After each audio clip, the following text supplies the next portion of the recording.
అని చెప్పారు కదా. ఆయన ఏమన్నారు తెలుసా? మా దేశాన్ని ప్రజాస్వామ్యయుతంగా ఆయన అన్నారు, నేను స్వాతంత్రం ఇచ్చి మమ్మన్నారు. స్వాతంత్రం ఇచ్చి మీరు వెళ్ళిపోండి అంటే మీరెవరే నాతో మాట్లాడటానికి? మీ దగ్గర నేను తీసుకున్నానా? మీరు ఇచ్చారా నాకు మీ దేశాన్ని? అరే, అనేక ముక్కలు చిన్న చిన్న రాజ్యాలుగా ఉంటే మేము ప్రతి రాజ్యాన్ని జయించుకుంటూ వచ్చేసి 17 సంస్థానాలను జయించి మేము బ్రిటిష్ సామ్రాజ్యాన్ని స్థాపించాం అక్కడ ఇండియాలో. మీరు ఇచ్చారా? ఒకవేళ మీరు మమ్మల్ని స్వాతంత్రం ఇచ్చిపోండి, మీరు వెళ్ళిపోండి అంటే మేము ఎవరికి ఇవ్వాలి దీన్ని? మేము ఏ రాజుల దగ్గర నుంచి తీసుకున్నామో ఆ రాజులకి ఇవ్వాలి. మధ్యలో మీరెవరు మధ్యలో? మీది కాదు కదా రాజ్యం, మీరు కాదుగా మాకు ఇచ్చింది, మీరెవరు మధ్యలో వచ్చారు అని మాట్లాడితే అప్పుడు లోను తనకండి, మేము మా రాజ్యాన్ని ఇప్పుడు ఈ దేశం ఇదంతా ఒకటే దేశంగా భావించి ఇక రాజుల వ్యవస్థ మేము ఉంచుకోము, ఈ దేశం అంతా ఒకటే దేశంగా భావించి మేము ప్రజాస్వామ్యతంగా ఎన్నికలు పెట్టుకొని మాలో మేము ఎన్నుకొని వాళ్లతో మేము పరిపాలించుకుంటాం అన్నప్పుడు, అంటే ఎలా ఎన్నుకుంటారు మీరు? ప్రజాస్వామ్యం అంటే ఏంటి అని అడిగితే అప్పుడు గాంధీ అంటారు, ఏముంది మేము ఓటు వేసుకొని గెలిపించుకుంటాం. మరి ఓట్లు ఎవరికి ఉండాలి అంటే ఏముంది, ఈ సమాజం బతకాలంటే అన్నం కదా కావాల్సింది. అన్నం ఎక్కడి నుంచి వస్తుంది? భూమిలో నుంచి కదా. ఆ భూమిని పండించేవాడు దున్నేవాడు ఎవరైతే ఉన్నాడో, ఆ భూస్వాములు ఎవరైతే ఉన్నారో, భూమి ఎవరికైతే ఉంటుందో వాళ్ళకి రైతే వెన్నుము కాబట్టి వాళ్ళకి ఓటు హక్కు ఇద్దాం అంటాడు గాంధీ. అంటే అప్పుడు నెహ్రూ అంటాడు నో, వాళ్ళతో పాటు ఆస్తి పన్ను కట్టేవాళ్ళు కూడా మనము ఓటు హక్కు ఇద్దాం అంటాడు. అప్పుడు పటేల్ అంటారు నో ఆస్తి పన్ను హక్కే కాదు, డిగ్రీ చదివిన వాళ్ళందరూ కూడా ఓటు హక్కు ఇద్దాం అంటాడు. ఇలా ముగ్గురులో ఎంత స్వార్థం ఉందంటే అప్పుడు అంబేద్కర్ అడుగుతారు వాళ్ళు, బాబు నువ్వేమంటావు అంబేద్కర్ అంటే, గాంధీ గారు చెప్పిన భూమి ఎవరి కింద ఉందంటే వయస్సుల కింద ఉంది ఎక్కువగా, కాబట్టి ఆయన వాళ్ళ గురించి వాళ్ళకి ఓటు కావాలన్నాడు. ఒకవేళ నేను అడుగుతున్నాను, వాళ్ళకి మాత్రమే ఓటిస్తే వాళ్ళు ఈ మిగతా శూద్రుల్లో ఎవరినైనా ఎన్నుకుంటారా? మీకు అసలు ఓటే లేకపోతే మీ దగ్గరికి ఎవరైనా వస్తాడా? మీ గొంతుకు విలువ ఉంటుందా? ఎంత దుర్మార్గం! భూమి ఉన్నోడికి ఓటిస్తే భూమి మీద హక్కు లేని వీళ్ళంతా ఏం కావాలిగా? వాళ్ళకి బానిసలు కావాలి. పోని నెహ్రూ గారు చెప్పినట్టుగా ఒకవేళ ఆస్తి పన్ను కట్టేవాడికి ఓటిస్తే ఆస్తి ఎవరికి ఉంది? వీళ్ళని ఇప్పటివరకు అప్పటి నుంచి కూలీలుగా చేస్తున్నారు కదా, వీళ్ళు శ్రామికులు తప్ప వీళ్ళకి ఎవరికి, ఈ శూద్రులకి ఎవరికి ఆస్తులు లేవు కదా. మరి వీళ్ళకి ఓటు హక్కు లేకపోతే మరి వీళ్ళని మళ్ళీ తీసుకుని వీళ్ళని ఎన్నుకుంటారా అంటే వాళ్ళు ఎన్నుకుంటారు. ఇక డిగ్రీలు అన్నారు పటేల్ గారు, వాళ్ళ వైశ్యాస్ కులంలో వాళ్ళ కాయస్థ కులంలో లేదా వాళ్ళ క్షత్రియ కులంలో చదువుకున్న వాళ్ళు ఎక్కువ ఉన్నారు, అందుకని వాళ్ళ కోసం మాట్లాడాడు ఆయన. వాళ్ళకి ఓటిస్తే వీళ్ళకే ఓటిస్తే ఇక ఈ అణగారిన ఈ శూద్రులు ఎవరికీ ఓటు లేదు, పంచమనే వాడు మాటే లేదు, ఇక వీళ్ళు పనికే రాడు. ఇది ఎట్లా ప్రజాస్వామ్యం అయింది? వీళ్ళు చెప్పిన దేశ జనాభాలో వీళ్ళు చెప్పిన శాతం చూస్తే 13% ఉంది. ఎంత శాతం?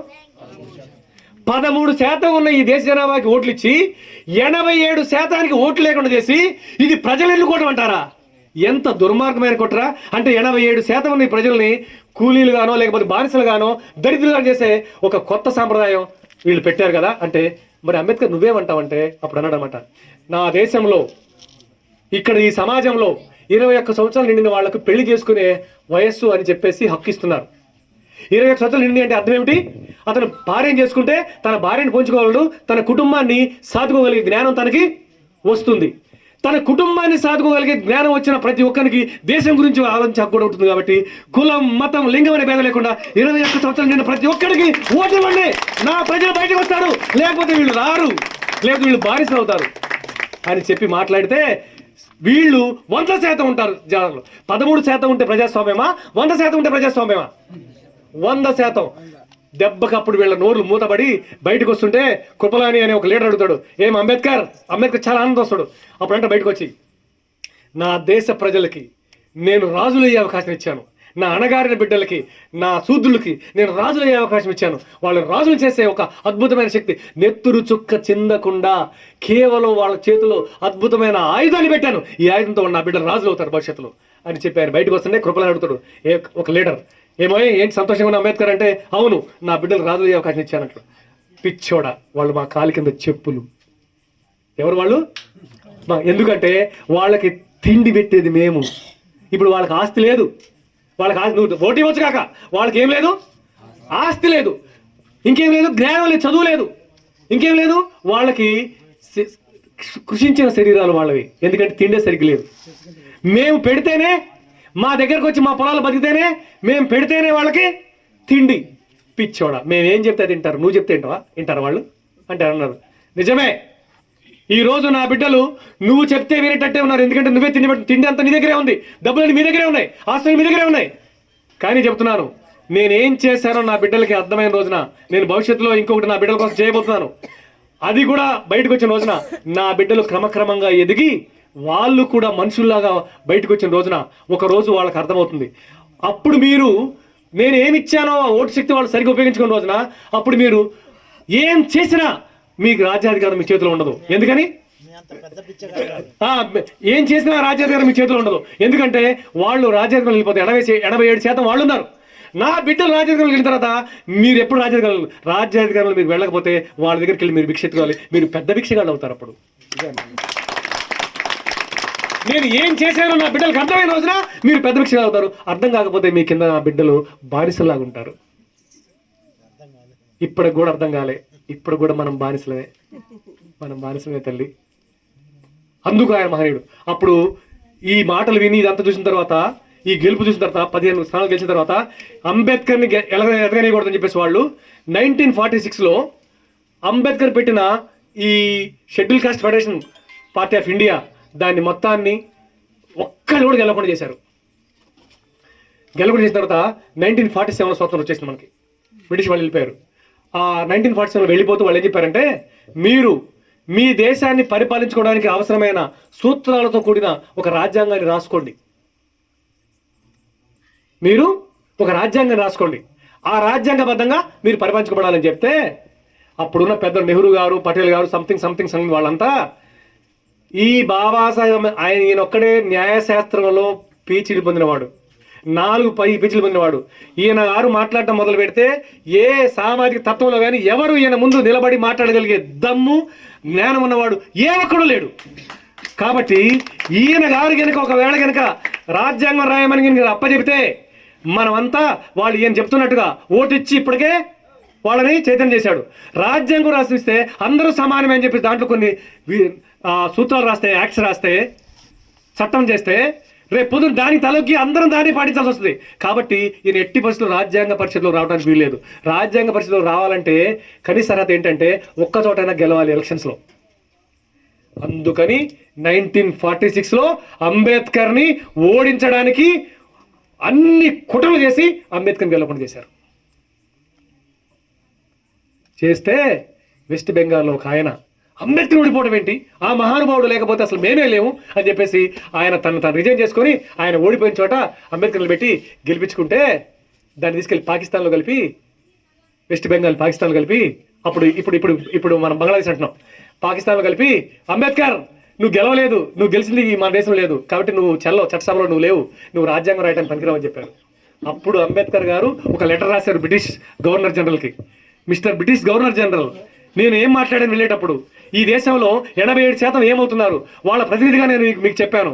ఈ రోజున మీరు గుర్తించారు, మిస్టర్ అంబేద్కర్ మీకంటే మేధావి లేదని చెప్పారు. ఈ రోజున కుట్రతో తిరిగి వీళ్ళు మీరు ఏదైతే అనుమానించారో అదే అనుమానంతో అదే విధంగా వీళ్ళు నడుస్తూ ఈ దేశంలో ఉన్న చట్టాన్ని రాయకుండా చేసి చట్టసభకు ఎంపిక కాకుండా చేశారు వీళ్ళు వీళ్ళు కుట్ర చేశారని చెప్పేసి ఆయన లెటర్ రాస్తే మొత్తం వివరించి ఆయన వెంటనే నెహ్రూ ఒక లెటర్ రాశాడు. మిస్టర్ నెహ్రూ నువ్వు అంబేద్కర్ని ఇలా మీరు ఓడించారు, మీరు అంబేద్కర్ని చట్టసభలో తీసుకుంటారా లేకపోతే ఇంకొక 10 ఏళ్ళు మీ స్వాతంత్రం ఆపమంటారా? అర్థమైందా? మీరు చట్టసభలోకి అంబేద్కర్ తీసుకుంటారా ఇంకో 10 ఏళ్ళు మీ స్వాతంత్రం ఆపమంటారా? తేల్చుకోండి అని చెప్తే అప్పుడు విధి లేక పూణే నుంచి కాంగ్రెస్లో ఒకరిని తప్పించి అంబేద్కర్ గారిని తీసుకొని చట్టసభలు తీసుకొచ్చేసి ఆయనని రాజ్యాంగం రాయడానికి అవకాశం కల్పించారు. అయితే అక్కడ కూడా వాళ్ళు ఒప్పుకోలే ఈయన రాయకూడదు అనుకొని అమెరికాని ఇంకా బయట విదేశాల్లో రాజ్యాంగం రాసిన నిపుణుల దగ్గర తీసుకెళ్ళి అయ్యా మీరు మా దేశాన్ని రాజ్యాంగం రాసి పెట్టనని అడుక్కున్నారు.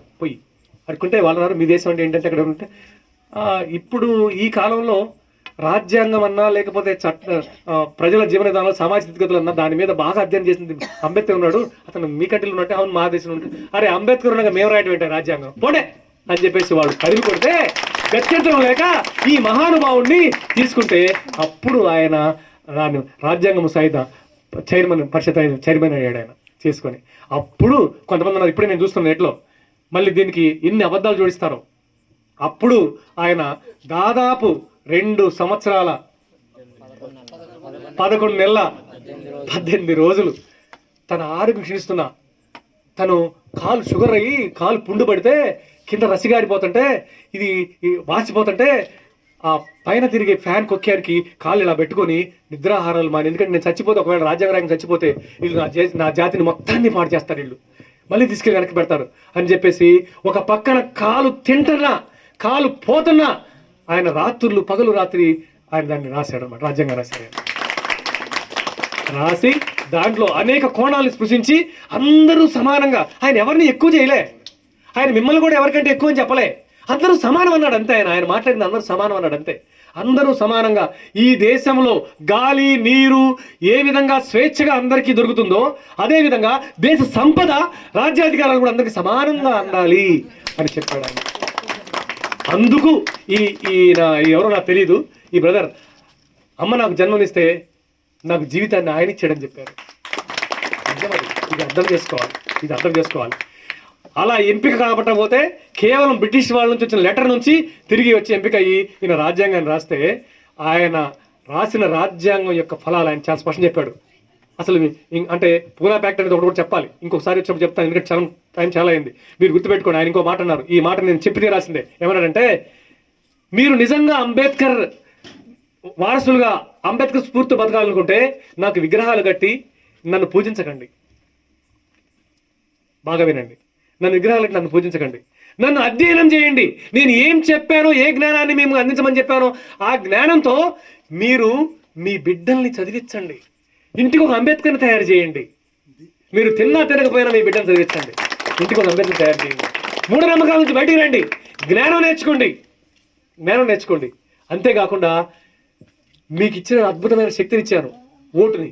ఆ ఓటు ద్వారా మీరు ఏం కావాలి? రాజులు అవ్వండి, బానిసలు అవ్వకండి. మీలో చైతన్యవంతమైన వాడిని ఎన్నుకోండి.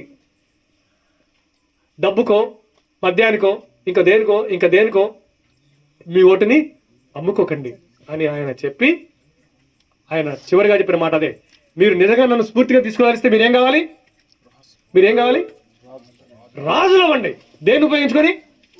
మీకు ఇచ్చిన ఓటును ఉపయోగించుకొని అమ్ముడు పోకండి చెప్పి మీ బిడ్డల్ని ఇంటికి అంబేద్కర్ తయారు చేయండి, చదివించండి. ఇదే నాకు మీరు ఇచ్చే నివాళి అని చెప్పిన ఆ మనిషిని మనం ఏం చేద్దామో చెప్పండి. నా అంబేద్కర్ యూత్ ఎవరైతే ఉన్నారో, నా సమాజం ఏదైతే ఉందో, మీరు ఇంటికి ఒక అంబేద్కర్ చేయడానికి మీరు సిద్ధపడుతున్నారా? మీ బిడ్డలు చదివిస్తారా? ఓకే, మూఢనమ్మకాలు మానేస్తారా? దాంట్లో ఉన్న జ్ఞానానికి వెళ్తారా? ఇలా వెళ్ళాలని అంబేద్కర్ నింపిన స్ఫూర్తి ఇక్కడ ఈ తోడేళ్లగూడెం సమాజంలో నుంచి బయటికి రావాలని కోరుకుంటూ నాకు ఈ అవకాశం ఇచ్చిన పెద్దలందరికీ